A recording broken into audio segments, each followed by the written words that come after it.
individuals who were migrants in Sudan and are going back to their countries of origin. And we have about 51,000 people of other nationalities, not from the region, and who are going to leave the country now and going back to their places of origin. So that's what forms the total of a bit more than 1 million individuals. Thank you, Mr. Mazou. We actually, Isabel, if you can indulge us, we'll go to Jamie first, and then we'll come back to you, Isabel. Jamie of AP, Associated Press. Go ahead. Thank you, Rolando. Good morning. My question is for Mr. Rajasingham.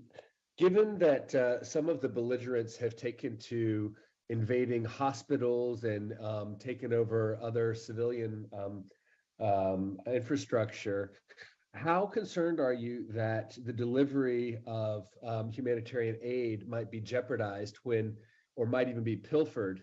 And how difficult is that a message that you need to be giving to, how difficult does that make it for you to make your pitch to donors on the idea that in such a hot conflict that the humanitarian aid might just not reach the people that it needs to get to or might be pilfered? Thanks. Thanks very much, Jamie, for that question. Yes, at the beginning of the conflict, yes, exactly as you mentioned, health facilities were occupied. As I mentioned, about 60% of them in the affected areas were rendered out of action for various reasons during the conflict. We have also had some stockpiles looted. As I mentioned, our offices have also been ransacked.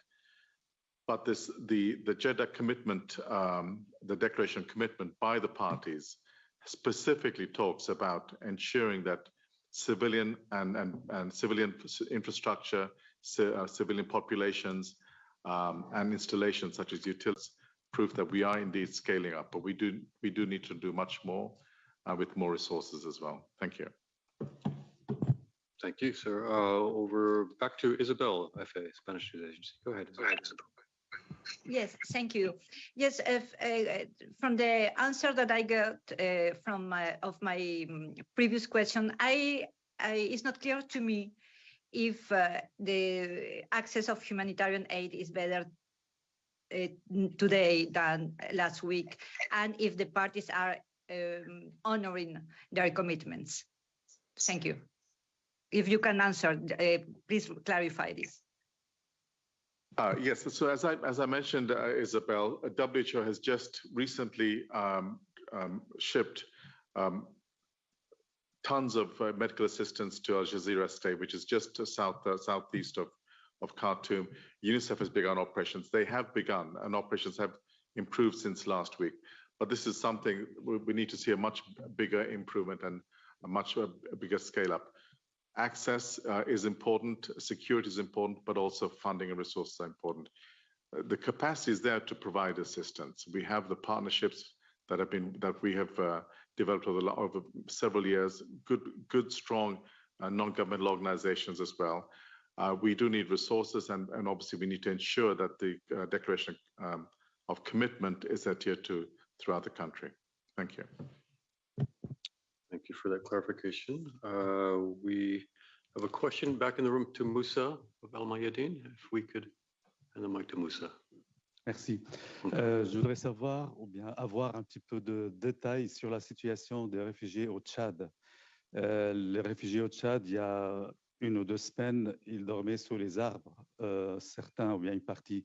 Est-ce que la situation est améliorée et quels sont les besoins de ces réfugiés là-bas? Merci. La situation au Tchad demeure extrêmement préoccupante. Déjà, avant la crise, on avait à peu près 300 000 réfugiés soudanais qui étaient au Tchad. Ceux qui arrivent actuellement arrivent dans une partie du pays qui est très difficile d'accès, où les conditions de vie sont extrêmement difficiles. Avant que la crise ne commence, il y avait dans les camps existants le long de la frontière à peu près 15 000 places disponibles si un afflux avait lieu. Et actuellement, on a à peu près 60 000 personnes qui sont arrivées.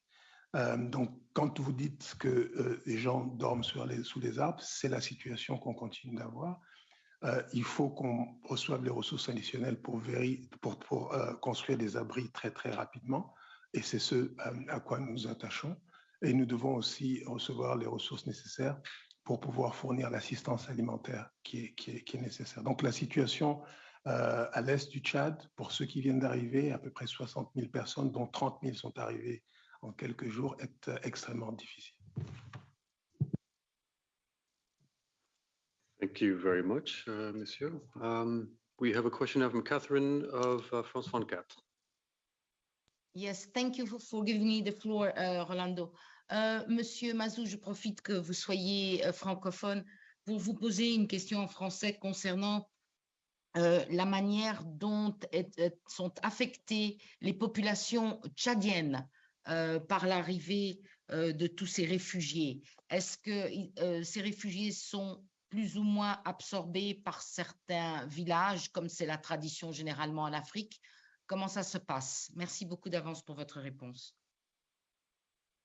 Merci. Donc d'abord, il faut saluer, il faut féliciter les populations tchadiennes pour la solidarité dont elles font preuve. C'est la première chose. La deuxième chose, je dirais que l'essentiel des réfugiés qui sont à l'est du Tchad vivent dans des camps. Par certains villages, comme c'est la tradition généralement en Afrique. Comment ça se passe? Merci beaucoup d'avance pour votre réponse.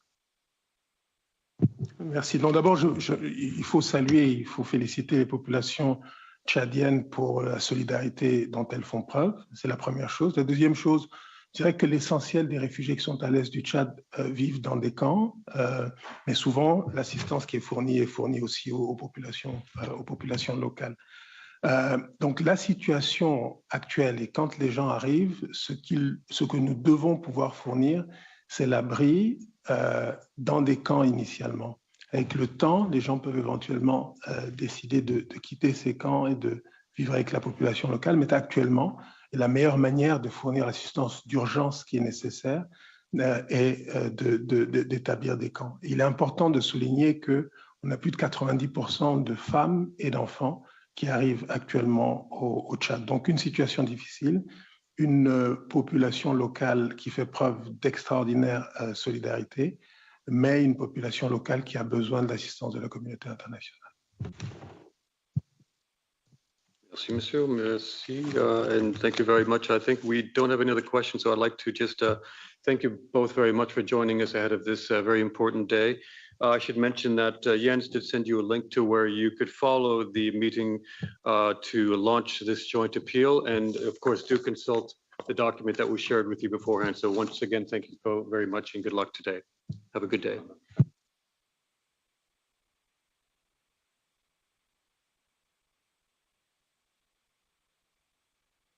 Recording stopped.